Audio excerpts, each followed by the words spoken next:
Caros amigos, boa noite, muito obrigado. Uma grande alegria nos reencontrarmos ainda aqui à distância, mas o professor Masaharu Taniguchi diz que esse mundo da tecnologia, o mundo das ondas eletromagnéticas é o mundo da quarta dimensão. Então, no mundo da quarta dimensão fica mais fácil a gente se encontrar.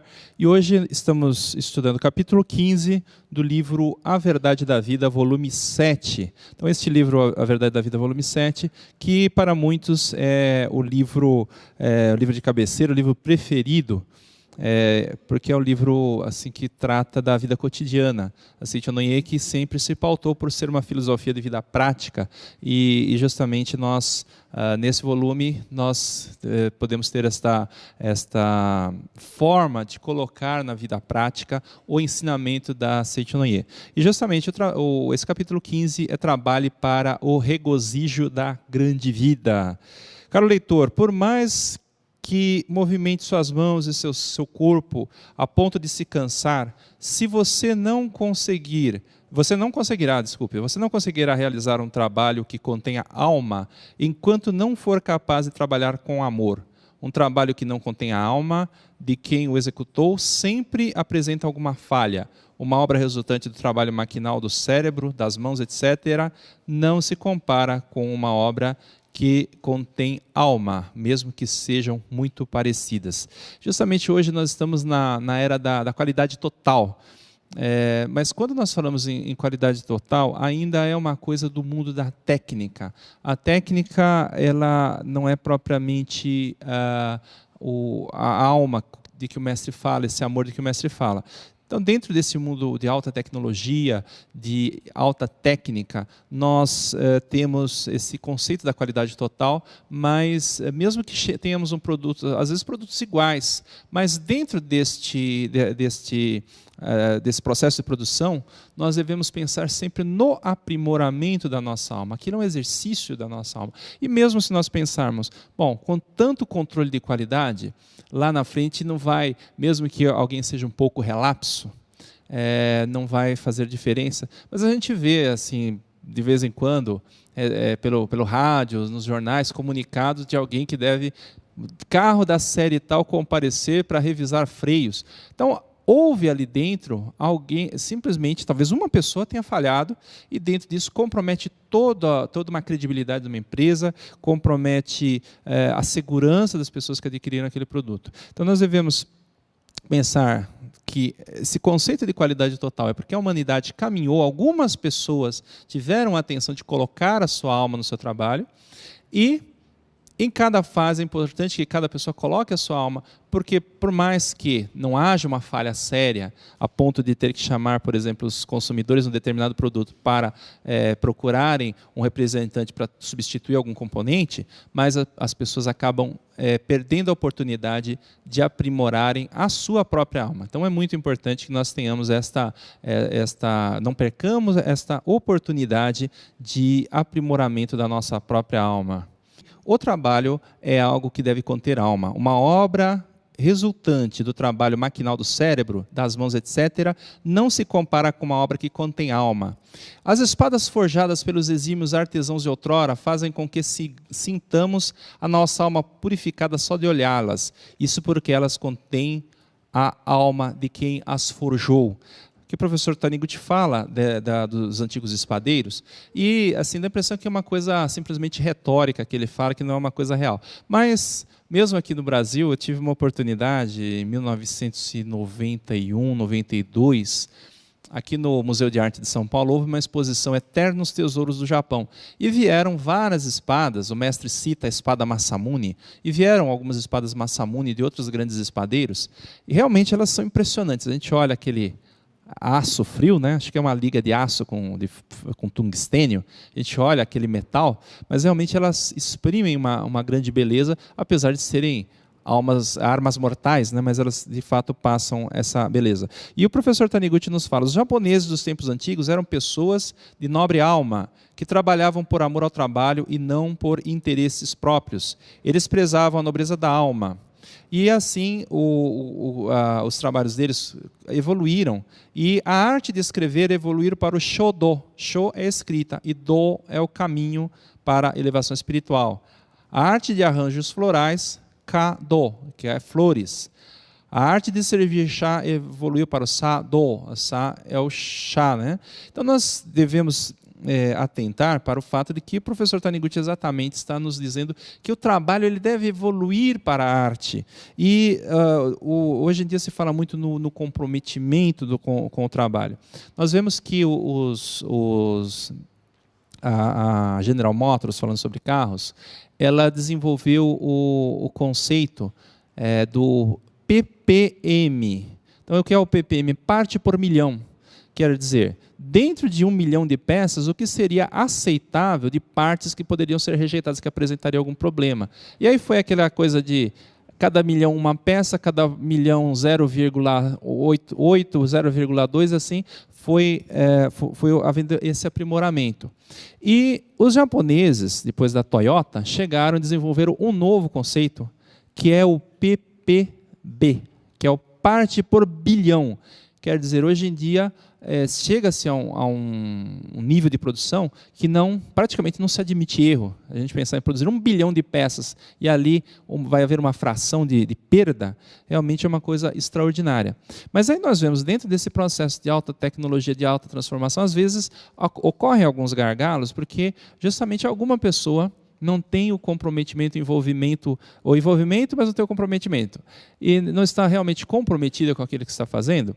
E uma vez eu vendo uma palestra de um consultor, e ele disse que, não sei se o caso é real, né? Porque às vezes, mas tem realmente muito a ver. Ele não podia revelar o nome da empresa, mas ele foi exatamente contratado por uma concessionária de veículos que estava perdendo participação de mercado. Então eles anunciavam bastante, era uma concessionária já antiga no mercado, mas estava perdendo participação. Não era a montadora, não era a marca de carro que estava perdendo participação, mas aquela concessionária especificamente, aquela loja, estava o seu número de vendas, embora continuasse em alta, aquela marca, eles estavam perdendo a sua participação de mercado como revenda. E esse consultor, ele disse que ele marcou, amanhã eu vou começar os meus trabalhos, logo cedo. Até que horas vocês trabalham? Aí eles disseram, até às 6 da tarde. Muito bem. Só que ele não começou o trabalho no dia seguinte. Ele voltou para o escritório dele, exatamente às 6 horas da tarde, ele telefonou para a concessionária. E aí a telefonista atendeu. E ele disse, olha, eu sou fulano de tal, eu uso um outro nome, não o nome do próprio dele, inventou outro nome. Eu estou viajando para o exterior amanhã e eu preciso comprar o carro tal, que era o top de linha dessa concessionária, dessa marca. Era um top de linha, e eu preciso com todos os acessórios. Começou a explicar, e a telefonista cortando, olha, senhor, já acabou o expediente já está encerrado. Olha, mas é o que eu preciso, porque eu viajo amanhã, eu quero deixar esse carro para minha mulher. O senhor pode ligar amanhã, porque amanhã que estão os vendedores. Senhora, a senhora não está entendendo, eu estou viajando hoje, vou pegar o voo noturno, eu preciso fechar o negócio. Olha, então amanhã o senhor liga, e aí ficou por isso. E no dia seguinte ele disse, olha, não quero que você faça nada contra a vendedora, mas eu vi que falta um espírito de comprometimento. Então, quem atende telefone, qual que é o objetivo dela? Vender carro. Quem está varrendo o pátio dessa concessionária, qual o objetivo? Receber as pessoas bem para vender carro. Então, todo mundo tem que ter aquela visão de que ele é o dono, ele é o vendedor, ele é tudo ali dentro. Então, essa é a conclusão que ele chegou. Quer dizer, o primeiro problema é que não existe um comprometimento geral das pessoas. E nós que buscamos a evolução espiritual, nós devemos saber que devemos ter esse envolvimento total com o trabalho. Um trabalho ao qual dedicamos nossa alma jamais nos deixa esgotados. Isso porque, em tal trabalho, quanto mais nos dedicamos, a nossa vida será manifestada com maior intensidade. O cansaço nada mais é que o estado no qual a nossa vida não consegue manifestar-se livre e plenamente, sente-se sufocada. Se você não gosta de um determinado trabalho, mas o executa porque é seu dever, certamente ficará muito mais cansado do que quando trabalha com amor. O amor é Deus e Deus é vida. Se o amor não está sendo acrescentado ao trabalho, significa que a vida não está vivificada e, por essa razão, cansamos-nos facilmente. Quando eu estava na faculdade, eu lembro que os professores sempre diziam: você precisa trabalhar naquilo que você gosta. A única forma de você ser feliz, de você se realizar, e falavam abertamente, de você ganhar dinheiro, é você fazer aquilo que você gosta. Mas, num certo sentido, hoje, esse conceito já é um conceito ultrapassado. Quer dizer, a gente pensa, bom, eu vou fazer o que eu gosto, o que é que eu gosto? E tentava entrar naquela carreira. Mas, hoje em dia, as pessoas bem-sucedidas costumam dizer, você tem que gostar daquilo que você faz. Então, existe um outro posicionamento. Mesmo porque nós chegamos, da metade do século XX para cá, nós começamos a entrar na era da especialização. E depois, por incrível que pareça, hoje em dia diz que tem médico que é da mão direita, médico que é da mão esquerda, mas agora nós entramos na era da generalização. Todo mundo tem que entender um pouco de tudo e fazer um pouco de tudo. E não dá para dizer, olha, eu gosto de fazer tal coisa. Poucas pessoas conseguem ficar encerradas num único trabalho. Então é importante que nós tenhamos esta visão de que devemos fazer muitas coisas e ter prazer nessas coisas que fazemos. Eu vejo que, por exemplo, eu trabalhei muito tempo com publicidade e gosto bastante dessa área, só que hoje em dia eu faço uma coisa, em certos momentos tem a ver, mas normalmente não tem nada a ver com isso. E descobri outras satisfações, porque isso é um trabalho, a gente trabalha aqui na sede central, a gente não fica simplesmente fazendo palestra, dando aula, a gente tem um trabalho, vamos dizer, burocrático também. E descobri outras satisfações, e o interessante é que muitas coisas que eu aprendi por aí no mercado, hoje eu posso aplicar no meu trabalho, nada é perdido. Hoje eu trabalhei nessa com marketing, com propaganda, eu não sei se eu voltaria a trabalhar com isso hoje. Foi bom naquela época, hoje eu estou feliz aqui também. E eu não sei o que vai ser amanhã, da Seitianoye eu nunca vou sair.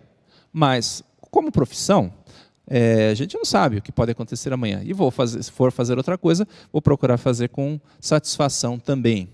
Alegria de trabalhar. São duas as causas que muitas vezes nos impedem de sentir a alegria de trabalhar. Uma é a atitude mental de considerar o trabalho como algo que foi imposto, algo coercitivo, ou seja, algo que deve ser feito por obrigação, em vez de considerá-lo algo que tomamos para nós porque queríamos. Então, nós devemos ver o trabalho que tomamos porque nós o desejávamos. Tem até um poema de um japonês que, acho que é um haikai, né, que são aqueles poeminhas curtos japoneses, que diz, a neve no meu guarda-chuva se torna leve porque é a minha neve. E aí o mestre disse, se você está carregando um trambolho, um fardo, simplesmente uma neve qualquer, aquilo realmente é muito pesado. Mas se você pensar que ela é a minha neve, aquilo passa a ser algo leve. Se você está vendendo carro, essa é a minha concessionária, essa é a minha montadora, eu sou presidente da montadora X. Aí aquilo passa a ser realmente um prazer. O Milor Fernandes, ele nos deixou há pouco, né? É um grande intelectual, humorista, jornalista brasileiro. Ele tinha uma frase que eu gosto muito de repetir, que ele costumava dizer, o que é que eu posso fazer se o meu trabalho é o meu lazer? Quer dizer, ele se divertia com o próprio trabalho.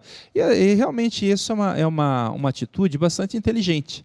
Quer dizer, a gente procurar se divertir com o trabalho. Existem momentos que a gente pode ficar um pouquinho mais cansado, a gente fica entediado, mas isso ainda o mestre vai nos explicando no decorrer do texto, que é a própria falta de elevação espiritual nossa.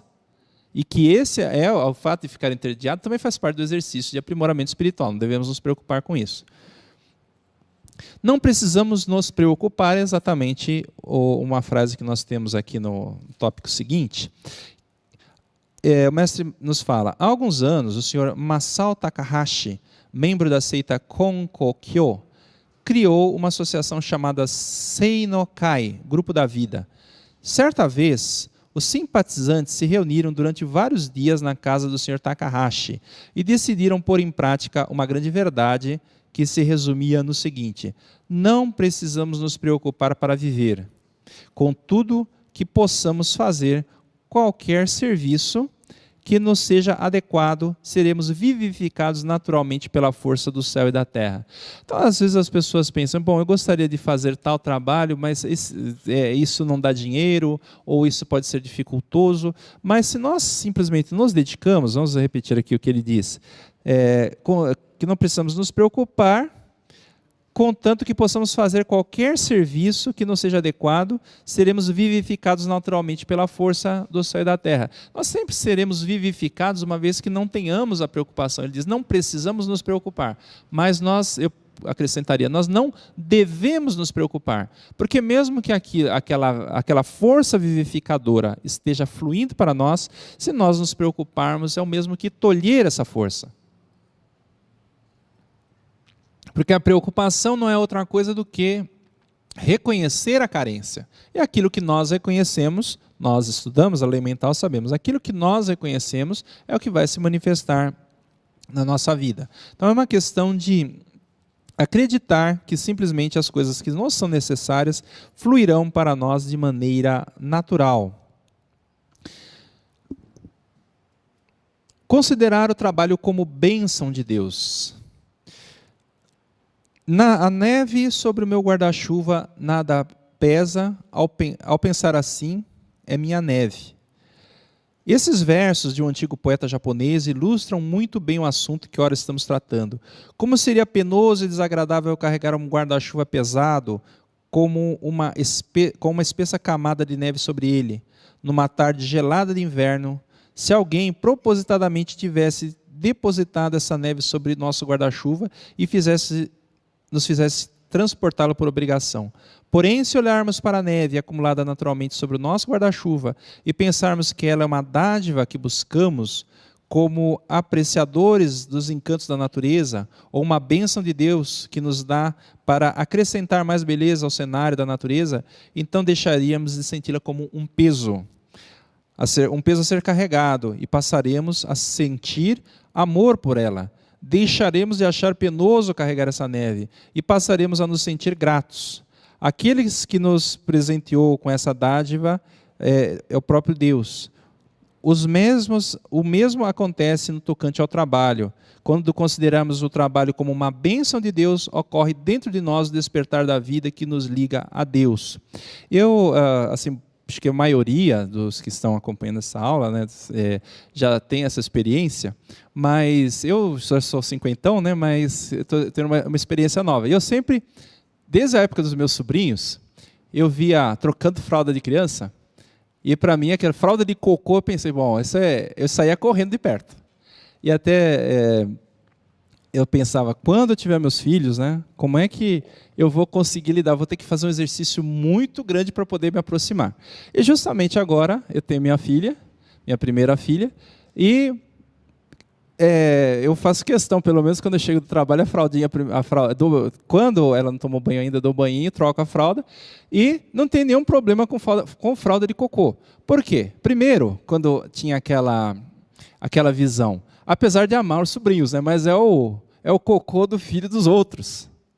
Mas como agora é o cocô da minha filha, então é extensão de mim. Aí não tem mais aquele asco, né, porque é fralda de cocô. Então aí vai lá, se é fralda de cocô, a gente limpa cocô, se é fralda de xixi. Então é uma coisa, tudo uma questão de atitude, porque cocô de neném acho que é tudo igual. Mas é uma questão de atitude. No momento que eu reconheço, é minha filha, então aquela aversão desaparece, é uma coisa prazerosa, sabe, aquela coisa de querer chegar em casa para fazer um trabalho, quer dizer, você quer executar o trabalho, porque é um contato, passa o dia inteiro no trabalho, tem um contato com aquele serzinho, com aquela criança, de vez em quando ela está meio chorona, que o bebê não gosta que a gente mexe, ontem estava uma gracinha, estava dando banho nela, rindo para mim, trocando fralda, mas essa é tudo uma questão de atitude. Isso para qualquer trabalho. Se a gente pensa, bom, é a neve dos outros, alguém jogou essa neve. Mas quando é a minha neve, então ela nos dá prazer. O trabalho é uma bênção de Deus. Isso, veja, pode não parecer uma boa comparação, mas porque é um trabalho. Trocar fralda é um trabalho. Dar banhinho no nenê é um trabalho. Mas a gente faz com prazer, por quê? Porque a gente pensa, puxa, isso é um presente de Deus, essa filha. Então, não existe nenhuma aversão a isso. Então, a nossa força vital limitada une-se à força vital ilimitada, a qual passa a conduzir o trabalho. Consequentemente, passamos a trabalhar sem cansaço nem tédio. E quanto mais trabalhamos, mais aumenta o nosso vigor. Então, a gente percebe que quando nós colocamos a nossa vida, a gente se sente revigorado. Quantas vezes todo mundo já passou por essa experiência? Quando você está envolvido com um projeto que você de fato gosta, acredita, então você fica correndo, pensando que o tempo correr para você voltar para o trabalho. Você tem aquela preocupação de ficar pensando no trabalho mesmo na hora de lazer, porque aquilo passou a ser um lazer, passou a ser uma coisa interessante. Você lamenta, às vezes, que acabou o horário de expediente, você tem uma outra obrigação, não dá para esticar mais um pouquinho. Então, é tudo uma questão de atitude, e a gente não se sente cansado diante dessas situações. Mas, em contrapartida, a pessoa, quando é tomada por desejos egoísticos, aí ele vai sentir realmente o peso do trabalho. Geralmente, nós, seres humanos, compreendemos que a satisfação dos desejos egoísticos não passa de uma ilusão, mas tomamos a decisão de não nos deixarmos mais enganar por esses prazeres somente depois de termos sentido na carne, repetidas vezes, que os atos egoísticos fazem-nos sofrer em vez de proporcionar prazer. Então, veja, o ser humano é interessante, a gente percebe, mas às vezes é renitente em mudar o hábito. Então, a Seichonoye, ela nos propõe o quê? Uma mudança de percepção de mundo, uma mudança de paradigma e uma mudança de atitude. Quando a gente fala assim, a Seichonoye é prática, mas não é simplesmente, precisa fazer Shinsokan? Sim. Precisa fazer oração? Sim. Mas a prática não é simplesmente essa prática formal, prática religiosa. A prática, o viver cotidiano é a prática. A grande prática é o viver cotidiano. Quer dizer, se nós não transformamos isso em ação, em atitude diante da vida, então nós não estaremos praticando de fato o ensinamento da Seichonoye. Então essa é a proposição que nos é feita, dessa mudança de atitude. Então não é uma coisa inteligente a gente perceber e não mudar. Essa mudança de atitude é que nos está sendo proposta aqui neste momento. Porém, quando ocorre em nossa alma o despertar da grande vida, que liga toda a humanidade, e passamos a manifestar naturalmente o amor, que vem da consciência de que nós e os outros somos um, nós podemos praticar de forma muito mais natural atos que satisfaçam tanto a nós como aos outros, ou seja, atos que revelem a alegria de termos a nossa vida ligada à dos outros, transcendendo a barreira do corpo carnal. Então é justamente isso, veja, a gente falava em trabalho, desembocamos numa parte totalmente espiritual, que é justamente essa identidade com o outro. É interessante que nós fizemos uma reunião há pouco, aqui do nosso departamento, e justamente a preletora Kati Miura, ela comentava que como os preletores, os presidentes das associações dos preletores se sentem amparados, sentem uma confiança quando nós respondemos de pronto um e-mail. Isso demonstra que é uma coisa muito simples, você respondeu um e-mail, mas por que as pessoas se sentem tocadas? Porque ali existe a atenção. Quer dizer, uma pessoa não é que parou o trabalho dela, porque isso é parte do nosso trabalho. Mas dentro daquele trabalho, ela conseguiu colocar uma atenção, individualizar uma atenção. E aí, porque se a gente fala simplesmente numa espada, a espada é um objeto. Agora, um e-mail, ele pode ser impresso todo, mas ele é um sinal eletrônico, vamos dizer assim. Esse sinal eletrônico está simbolizando o quê? Uma atitude, uma atenção. No momento que você manda um e-mail para um cliente, a nossa clientela são os presidentes dos preletores, são os preletores. No momento que nós colocamos esta atenção, então esse, entre aspas, produto, é um produto de alta qualidade que contém alma. Por mais que depois a gente vai limpar a caixa postal e aquele e-mail vai desaparecer, mas a atitude ela ficará para sempre. Então essa vibração de unidade com o outro, ela permanecerá para sempre. Então mesmo nesse mundo virtual que nós vivemos, nós podemos cada vez mais colocar a alma. Talvez até com muito mais razão, né? Porque a alma é algo imaterial. E se nós falamos de mundo virtual, é algo também imaterial. Nós podemos, então, projetar a nossa alma mesmo através deste mundo, chamado mundo imaterial.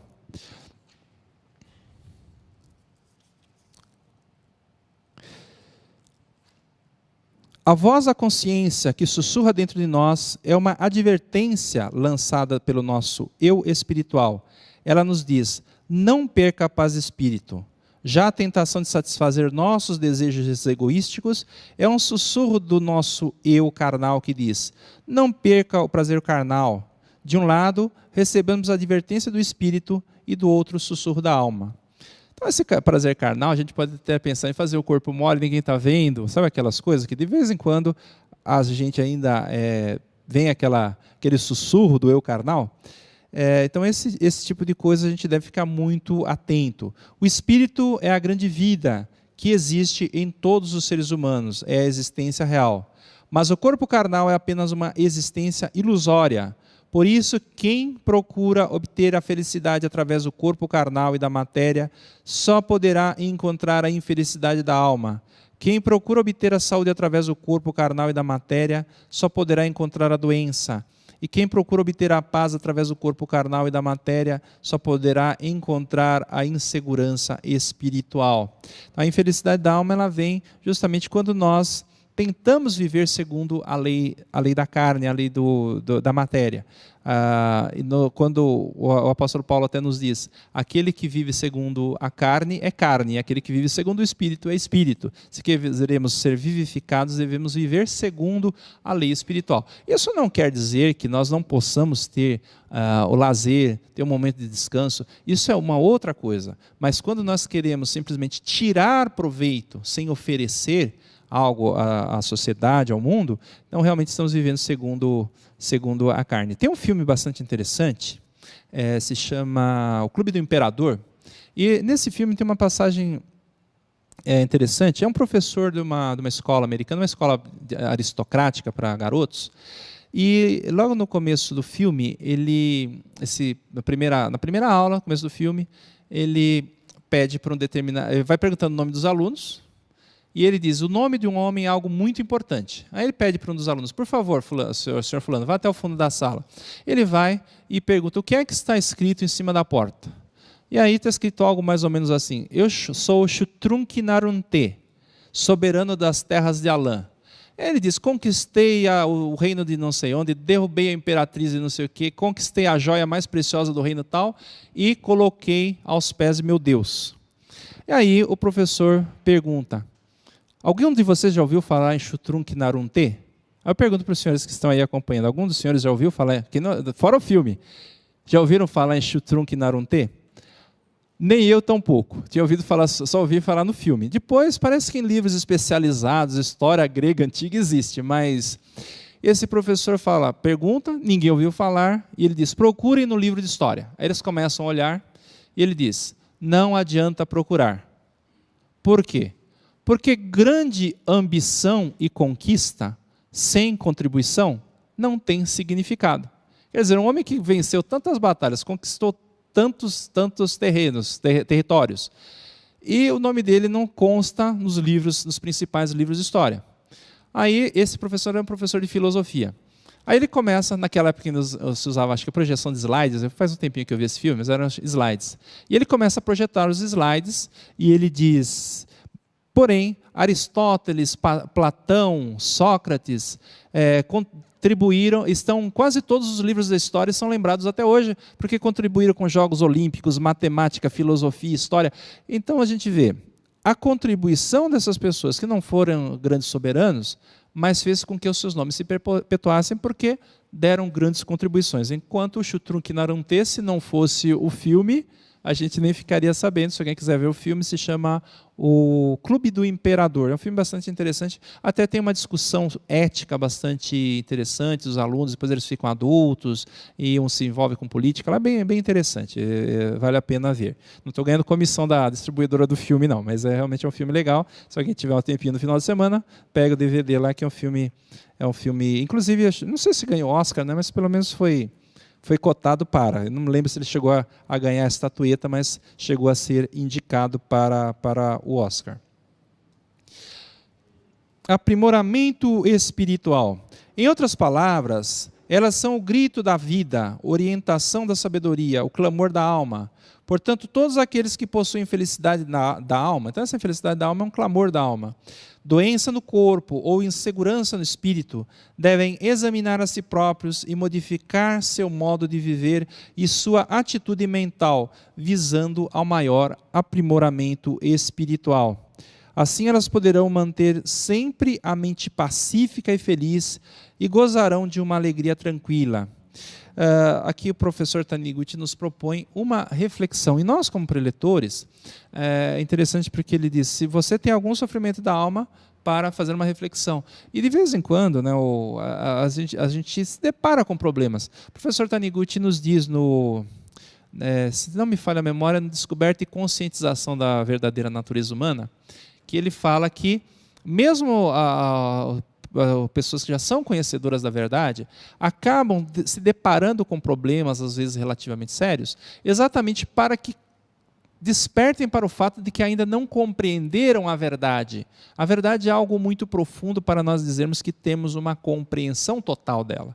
Então isso é algo como uma chacoalhada, a gente acaba entrando num estágio assim de achamos que podemos simplesmente parar a primeira autorreflexão e os nossos esforços. E isso é como, o professor Taniguchi também usa esse exemplo, é como empurrar um carrinho de frutas ladeira acima. A gente vai empurrando, aquilo está pesado, se a gente para, ele começa a jogar a gente para trás.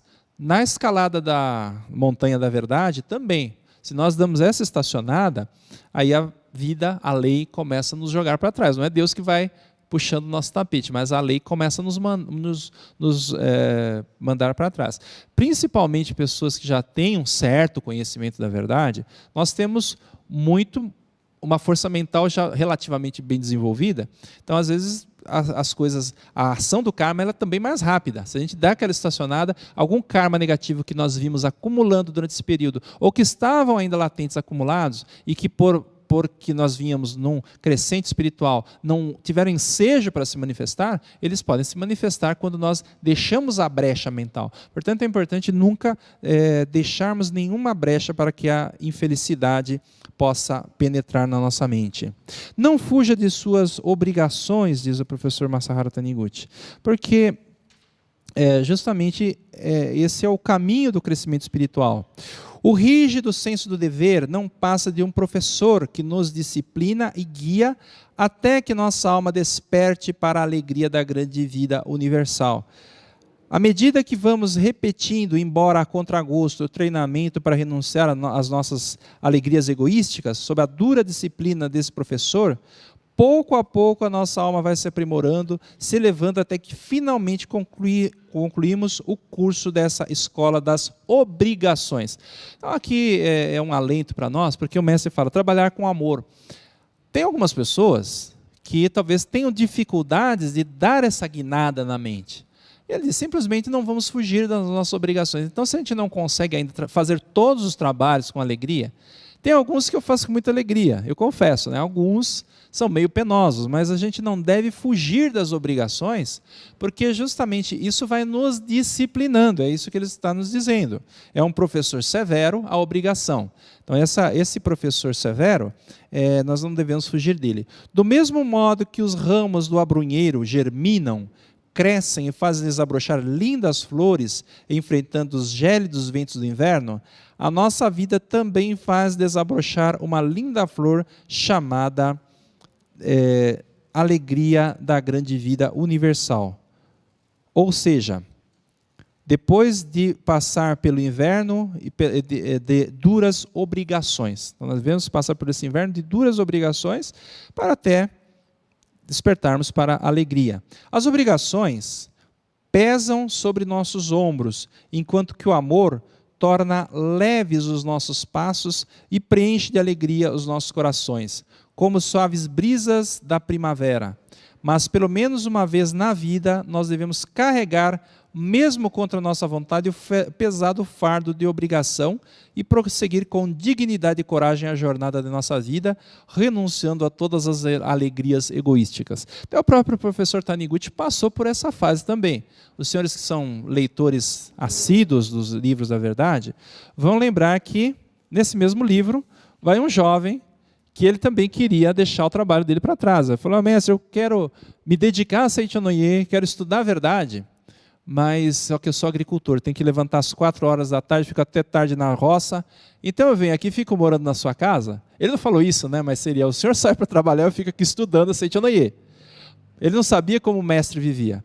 Aí o mestre falou para ele, olha, você acha que minha vida é tranquila? Eu acordo bem cedo para escrever os artigos da Seichonoye, depois vou para o trabalho e fico 10 horas lá traduzindo textos técnicos. Aí ele diz, é um trabalho que eu não acho nada interessante. E o mestre nunca foi hipócrita, né? Ele, muito sério, simplesmente disse, eu não acho nada interessante esse trabalho. Mas ele ia lá, fazia esse trabalho, depois volto para casa, faço conferência e ainda atendo as pessoas que querem conversar comigo.